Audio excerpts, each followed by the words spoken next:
Dahil nag-snow kagabi, kung nakikita niyo yan, ganda ng weather, diba? After ng snow, after ng ilang days or ilang araw na nag-i-snow, ganyan ang mangyayari sa mga sasakyan dito sa Poland. Kaya normal na sa mga taong may snow ang paligid nila. Tulad na lang dito sa lugar namin. Yan. Mga snow pa rin ang mga sasakyan. Siguro mga ilang araw pa to. Yan. Bago magtunaw ang snow. Yan. Nakikita nyo sobrang dami ng ice. Bah. Anyway, share ko lang yung experience ko sa buhay ko dito sa Poland. Okay, para naman kahit papaano may idea ang mga gustong pumunta rito sa Europe.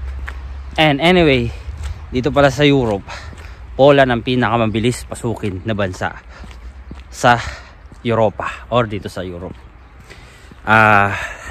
And about naman sa placement fee, depende ang bayaran sa placement fee.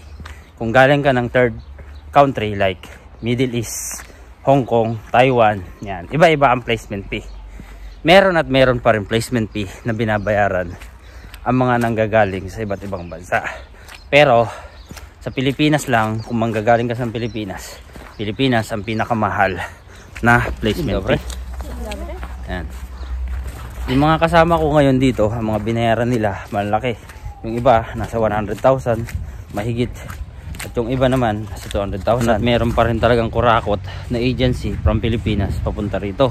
Or naman meron din naman agency, malaki talaga maningil, na galing ng third country papunta rito. Pero minsan, sige, tanungin natin sila para may mga idea kayo kung magkano yung mga binayaran nila. Binabawasan nila yung snow pag sobrang kapal na. Kasi yung ibang mga sasakyan hindi na makadaan sa sobrang kapal. So, yun na nga. Anyway, mabalik tayo sa experience ko. Magugulat siguro yung iba at hindi makapaniwala. Ang binayaran ko is 380k.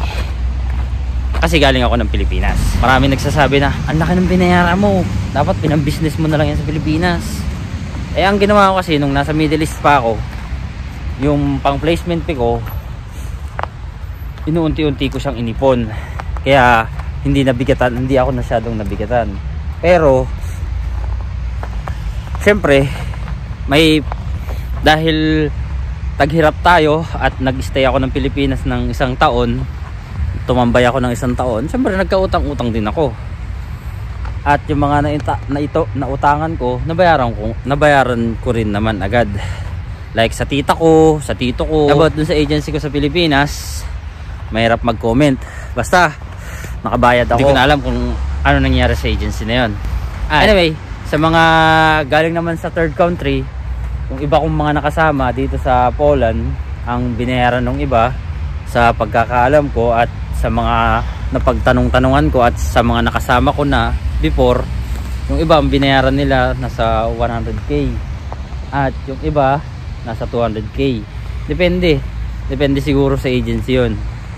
Eh sa akin kasi talagang malaki talaga yung binayaran ko, pero nabawi ko rin naman siya. Kahit pa paano nakakapag-ipon-ipon na tayo at may saving na rin kang pakonti-konti. Hindi man kalakihan, pero nakabawi-bawi na at nakapag-adjust naman na sa mga gastusin dito.